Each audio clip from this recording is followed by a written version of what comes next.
आज अलीगढ़ आगमन पर प्रदेश के महामंत्री अश्वनी त्यागी का कार्यकर्ताओं ने महानगर अध्यक्ष डॉक्टर विवेक सारस्वत जी की अध्यक्षता में जोरदार स्वागत किया।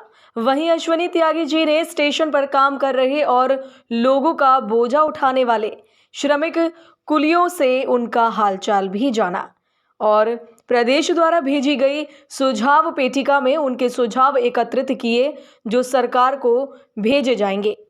उन्होंने मीडिया को बताया कि विभिन्न लोगों और स्थानों से इकट्ठे किए गए ये सुझाव पत्र सरकार को भेजे जाएंगे और इन्हीं सुझावों के आधार पर ही प्रदेश सरकार अपना अगला घोषणा पत्र भी तैयार करेगी ताकि जनता के अनुरूप प्रदेश में सुशासन स्थापित किया जा सके।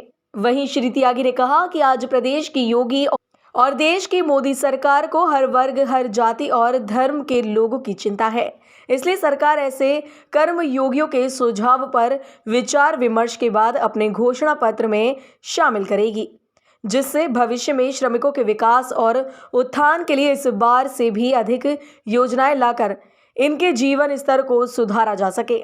इस अवसर पर प्रमुख रूप से महानगर अध्यक्ष डॉक्टर विवेक सारस्वत, अल्पसंख्यक आयोग की सदस्य अनीता जैन, पूर्व मेयर आगरा अंजुला महौर, अलीगढ़ प्रभारी प्रमोद गुप्ता, महामंत्री भैभव गौतम, मीडिया विभाग संयोजक हिमांशु शर्मा, सुशील गुप्ता, हितेंद्र उपाध्याय, बंटी, पार्षद सुरेंद्र पचौरी और स्टेशन के सभी कुली आदि उपस्थित रहे।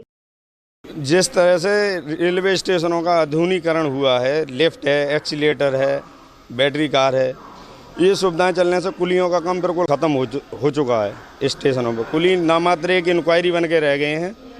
हमारी सरकार से यही विनती है कि कुलियों के लिए ग्रुप डी में समायोजित किया जाए, जैसे सन 2008 में लालू प्रसाद यादव जी ने किया था, या फिर कुलियों के लिए कुलीगिरी में ही तनख्वाह बांधी जाए। यही हमारी मांग है। पूरे भारतवर्ष में कुलियों की संख्या 20,000 है मात्र, लेकिन कुलियों का नाम बदलने से यात्री सहायक कर दिया, उससे कोई कुलियों के लिए बेनिफिट थोड़ी मिला है। प्रधानमंत्री जी ने कुलियों से गोरखपुर में मन की बात की थी, उसमें भी कुलियों ने यही समस्या रखी थी कि कुलियों के लिए ग्रुप डी में समायोजित किया जाए, लेकिन अभी तक उसका कोई नहीं है। कुलियों के लिए वर्दी मिलती थी, वो भी ख़त्म हो गई। ये हमारी समस्या है, क्योंकि बालक बच्चों के लिए किस तरह से पढ़ाया जाए, और ये कोरोना काल लगा है तब से तो और ज़्यादा बुरी हालत है कुलियों की, क्योंकि काम धंधा भी इतना नहीं है, सवारियां भी कुली से बचती हैं थोड़ा। ऐसा भारतीय जनता पार्टी जब भी चुनाव में जाती है, भारतीय जनता पार्टी के अलावा जितने भी राजनीतिक दल हैं वो घोषणा पत्र नाम दे करके अपने विचार जनता के सामने लाते हैं और जनता का समर्थन मांगते हैं। लेकिन अकेला दल भारतीय जनता पार्टी ऐसा है कि घोषणा पत्र नाम ना दे करके भारतीय जनता पार्टी जनता के बीच में संकल्प पत्र लेकर के जाती है कि हमारा संकल्प है जो हम जनता के साथ में वादा कर रहे हैं। और वो जो संकल्प पत्र हम बनाते हैं, पहले के चुनाव में भी हम जैसी सुझाव पेटिका में आज यहाँ अलीगढ़ स्टेशन पर सभी कुली भाइयों ने अपने सुझाव डाले हैं। समाज के सभी वर्गों के बीच में हम जाकर के उनके सुझाव आमंत्रित करते हैं कि भारतीय जनता पार्टी की सरकार से उनकी क्या अपेक्षाएं हैं। उन अपेक्षाओं को कि सुझाव आपका, संकल्प हमारा, यूपी नंबर 1, इस संकल्प को लेकर के भारतीय जनता पार्टी चली है।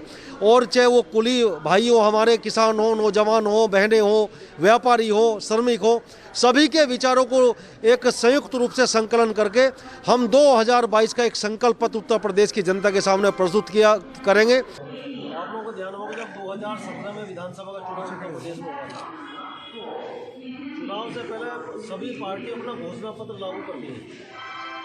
कुछ अपनी मर्जी से करती है, कुछ पार्टी समाज के बीच में से जो विचार आते हैं उसमें करती है, सुझाव देते हैं।